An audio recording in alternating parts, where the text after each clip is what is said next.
Hello friends, fourth semester में आपका स्वागत है। हमारा जो सब्जेक्ट है वो है automobile manufacturing technology. Automobile manufacturing technology that means कि अभी तक आपने जो भी पढ़ा, automobile engines, automobile transmission and mechanism, automobile electrical system, fuels and lubricants, automobile pollution control engineering and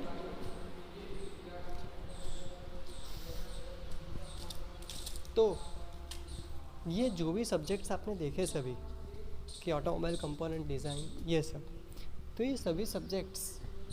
उसके अंदर इंजन किस तरीके से, यानी कि उसके कंपोनेंट्स क्या क्या है, बाद में ट्रांसमिशन सिस्टम्स, इलेक्ट्रिकल सिस्टम्स, उसके कंपोनेंट्स क्या क्या है, वो सब के बारे में आपने देख लिया अभी तक। अब हमको ये देखना है कि ये सभी कंपोनेंट्स बनते किस तरीके से, how manufacture this wall components, ये सभी कंपोनेंट्स को मैन्युफैक्चर किस तरीके से किया जाता है एंड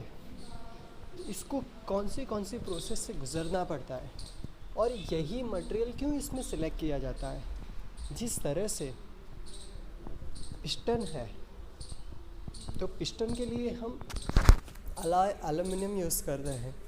जबकि कनेक्टिंग रोड उसके लिए हम फोर्ज स्टील यूज़ करते हैं। तो यहाँ पे हमको ये चीज़ देखना ज़रूरी है कि पिस्टन जो है, पिस्टन को हम क्या करते हैं, कास्टिंग से बनाते हैं,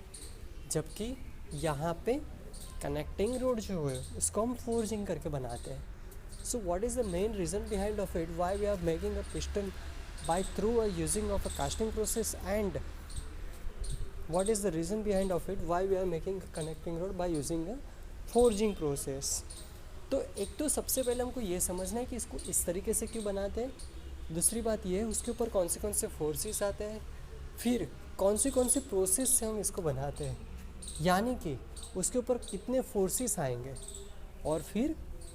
कौन से मशीन से उसको गुजरना पड़ेगा। उसके बाद वो जो इक्विपमेंट है वो हमारा परफेक्ट, हमको जो रिक्वायर्ड चाहिए उस हिसाब से वो बन जाएगा। तो सबसे पहले हम आगे समझते हैं इसके बारे में। तो सबसे पहले हमारे लिए एक इम्पोर्टेंट चीज़ है कि मैन्युफैक्चरिंग, जिस तरीके से कार है, तो जब कार जहाँ पे मैन्युफैक्चर होती है, या तो कोई मरीन है यानी कोई स्टीमर है उसका मैन्युफैक्चरिंग हो रहा है, या कोई जहाज़ का मैन्युफैक्चरिंग यानी विमान जो है, हवाई जहाज़ का मैन्युफैक्चरिंग हो रहा है, कोई भी चीज़, या तो ट्रेन का मैन्युफैक्चरिंग हो रहा है, तो वहाँ पे पूरी की पूरी सिस्टम्स असेंबलीज होती है। ठीक है, तो वो पूरी असेंबली, कन्वेयर, वो सभी मैन्युफैक्चरिंग जितनी भी सिस्टम्स है, और दूसरे ऐसे बहुत सारे मशीन इक्विपमेंट्स भी उसमें यूज़ होते हैं। तो वो सभी मशीन इक्विपमेंट्स कौन से यूज़ होते हैं, ठीक है, जिस तरीके से व्हील को बनाना है, टायर को बनाना है, स्टीयरिंग को बनाना है, एक्सल को बनाना है, ठीक है, तो ये सभी कंपोनेंट्स किस तरीके से बनाए जाते हैं और उसकी डिज़ाइन कैसे की जाती है, ये हमारे लिए सबसे इम्पोर्टेंट चीज़ होती है। और दूसरा, ये सबको बनाने के लिए कौन से प्रोसीजर में से हमको निकलना पड़ता है। जिस तरीके से हमारे पास दो मटेरियल है, तो दो मटेरियल को जॉइन कैसे करना है। अब वो दो मटेरियल सेम मटेरियल भी हो सकते हैं, या दो मटेरियल अलग अलग भी हो सकते हैं। हमको दोनों को परमानेंट जॉइंट देना है या टेम्पररी जॉइंट देना है, ये भी एक बहुत बड़ा टॉपिक है। जिस तरीके से हमको अगर टेम्पररी जॉइंट देना है तो हम उसको रिवेटेड जॉइंट कर सकते हैं, लेकिन परमानेंट करना है तो हम उस पर वेल्डिंग कर सकते हैं। तो ये वेल्डिंग किस तरीके से होता है उसके ऊपर, that means metal joining process. तो ये मेटल जॉइनिंग प्रोसेस, ये भी आपका एक चैप्टर रहेगा जिसके अंदर आप सभी चीज़ों के बारे में जानोगे कि सभी मटेरियल जितने भी है उसको किस तरीके से एक दूसरे के साथ एलांगेट करके एक दूसरे से उसको जॉइंट किया जाता है। और एक इम्पोर्टेंट चीज़ जिसके बारे में हमको बात करनी है कि जिस तरीके से कुछ ऐसे हैवी मटेरियल्स होते हैं तो उसको कुछ ऐसे स्पेशलाइज्ड मेटल जॉइनिंग प्रोसेस से उसको जॉइन किया जाता है। तो कुछ ऐसे इतने सॉफ्ट एंड डक्टाइल मटेरियल होते हैं कि जिनको हमको लोएस्ट टेम्परेचर पे यानी कि नॉर्मल टेम्परेचर से थोड़ा सा ही ज़्यादा, उस पर हमको उसको क्या करना पड़ता है, सोल्डर करना पड़ता है। ये भी एक मेटल जॉइनिंग का टाइप है, वेल्डिंग का टाइप है। उसके बाद यहाँ से हम आगे बढ़ते हैं, तो जिसके अंदर आपको एक चीज़ बताई जाती है कि ये जो भी मैन्युफैक्चरिंग प्रोसेस है, ठीक है, ये बहुत इंटरेस्टिंग सब्जेक्ट है सबसे पहले तो हमारे लिए, मैन्युफैक्चरिंग टेक्नोलॉजी। बिकॉज ये पूरी की पूरी जो भी टेक्नोलॉजी है, ये सब कुछ with robotics, with human beings, और दूसरी कि हमारा जो व्हीकल है, ठीक है, कि वो जो भी उसके छोटे से छोटे इक्विपमेंट्स, यानी कि हार्डवेयर से लेके पूरा का पूरा उसकी बॉडी, चेसिस, फ्रेम, ये सभी चीज़ किस तरीके से बनाई जाती है, उसका मैन्युफैक्चरिंग कैसे किया जाता है, वो सभी चीज़। जिस तरीके से एक्सल है, तो एक्सल को कोई जगह से उसको एम्बॉस किया गया है, कोई जगह से, जिस तरीके से पीवीसी की पाइप है, तो पीवीसी की जो पाइप होती है उसको इतनी मोटी बनाना, इतने बड़े डायमीटर में बनाना, बीच में से होलो रखना, और वो भी 20-20, 30-30 फुट लंबा पाइप, तो वो किस तरीके से पॉसिबल है ये बनाना। स्प्रिंग का मैन्युफैक्चरिंग किस तरीके से होता है, ये चीज़, कि स्प्रिंग को किस तरीके से बनाया जाता है, पतले से पतले तार को किस तरीके से बनाया जाता है। जिस तरीके से उत्तरायण का त्यौहार होता है, अभी जो चाइनीज़ थ्रेड्स आने लगे हैं, तो वो जो चाइनीज़ थ्रेड होते हैं उसका मैन्युफैक्चरिंग किस तरीके से होता है, जो एक वायर ड्राइंग प्रोसेस है, वो हमारे मैन्युफैक्चरिंग की एक वायर ड्राइंग प्रोसेस कहा जाता है। कौन सी प्रोसेस कही जाती है, वायर ड्राइंग प्रोसेस। उस तरीके से हम आगे समझें तो अब ये सभी चीज़ जिस तरीके से मैन्युफैक्चरिंग तो हो रहा है, लेकिन मैन्युफैक्चरिंग वो बहुत सारे दूसरे चीज़ों पे भी मैटर करता है। जिस तरीके से ह्यूमन बींग्स कि इंसान जो भी है, तो इंसान किस तरीके से कोई भी इक्विपमेंट्स या कोई भी चीज़ को किस तरीके से, ठीक है, जैसे हम इंसान को एक अच्छे से अच्छा एटमॉस्फेयर प्रोवाइड करेंगे, तो वो इंसान मैन्युफैक्चरिंग प्रोसेस को और अच्छे से कर पाएगा और वहाँ पे बहुत हैप्पीली काम करवाएगा। लेकिन सपोज़ कि वो जो एटमॉस्फेयर है वो थोड़ा बोर्ड है या थोड़ा ऑक्सीजन की वहाँ कमी है, तो वो इंसान को नींद आना स्वाभाविक है वहाँ, और उसकी वजह से जो प्रोडक्शन रेट है हमारा वो क्या हो जाएगा, कम हो जाएगा। तो सबसे बड़ी जो चीज़ है हमारे लिए इम्पोर्टेंट चीज़, कि जो मैन्युफैक्चरिंग हो रहा है, वो मैन्युफैक्चरिंग का जो पूरा का पूरा जो एरिया है, वो एरिया भी हमारे लिए कैसा होना चाहिए, तो कि वो ह्यूमन फ्रेंडली होना चाहिए।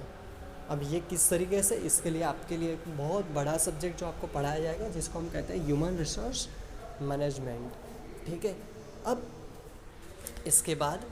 अब हमारे जो ऑटोमोबाइल के अंदर अब बहुत सारी मॉडर्न टेक्नोलॉजीज आने लगी है, as like anti lock braking system, ठीक है, map sensor, auto sensor, that means lambda sensor, ठीक है, EGR, okay, that air bags, safety systems, tyre pressure monitoring system. तो ये सभी मॉडर्न टेक्नोलॉजी जो भी है वो किस तरीके से व्हीकल्स के अंदर यूज़ की जाती है और किस तरीके से इसका कंट्रोलिंग किया जाता है। इसके लिए आपके पास और एक सब्जेक्ट है जिसका नाम है मॉडर्न व्हीकल टेक्नोलॉजी। वो सब्जेक्ट का नाम क्या है, मॉडर्न व्हीकल टेक्नोलॉजी। अब हमारे लिए और एक टॉपिक कि जिसके बारे में हमको बात करनी है, कि जिस तरीके से हमने मेटल जॉइनिंग प्रोसेस के बारे में समझा, तो कुछ कुछ ऐसी चीज़ें होती है जिसमें हम मटेरियल को गर्म करते हैं,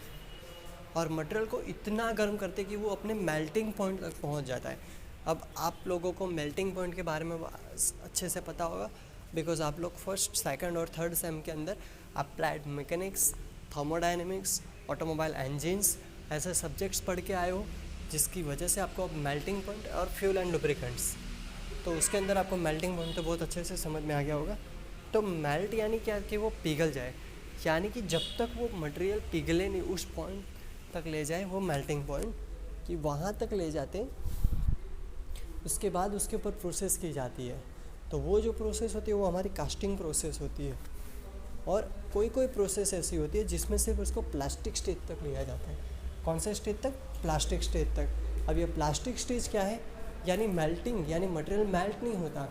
लेकिन जिस तरीके से आपको पता होगा प्लास्टिक की पेन होती है वो किस तरीके से बेंट होती है।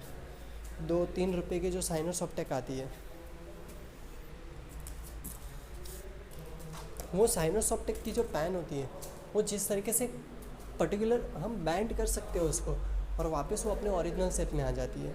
तो वो जो है वो प्लास्टिक फेज़ है। यानी कोई भी मेटल को हम उसको प्लास्टिक फेज़ तक ले जाए फिर उसको टिपते रहे, तो वो उसको हम फोर्जिंग प्रोसेस और इस तरीके से बोलते हैं, फोर्जिंग, डीप फोर्जिंग। ठीक है, तो ये किस तरीके से वो हैमर के थ्रू किस तरीके से किया जाए इसके बारे में हमको समझना है। उसके बाद हमारे पास और एक टॉपिक है जिसके बारे में हमको समझना है कि कुछ कुछ ऐसे मटेरियल्स होते हैं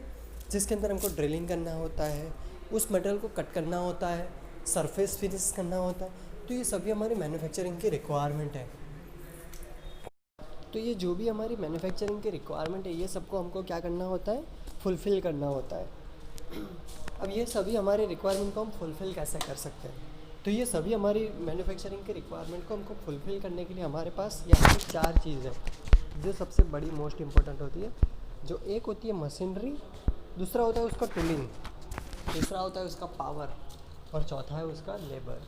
जिस तरीके से हम कोई भी व्हीकल को सिलेक्ट करते हैं तो भी उसके पावर आउटपुट, उसकी इकोनॉमी, उसकी क्यूबिक कैपेसिटी, उसकी सीटिंग कैपेसिटी, उसके पैसेंजर कंपार्टमेंट का व्यू, उसके पैसेंजर में अंदर हेड रूम, उसका लेग रूम,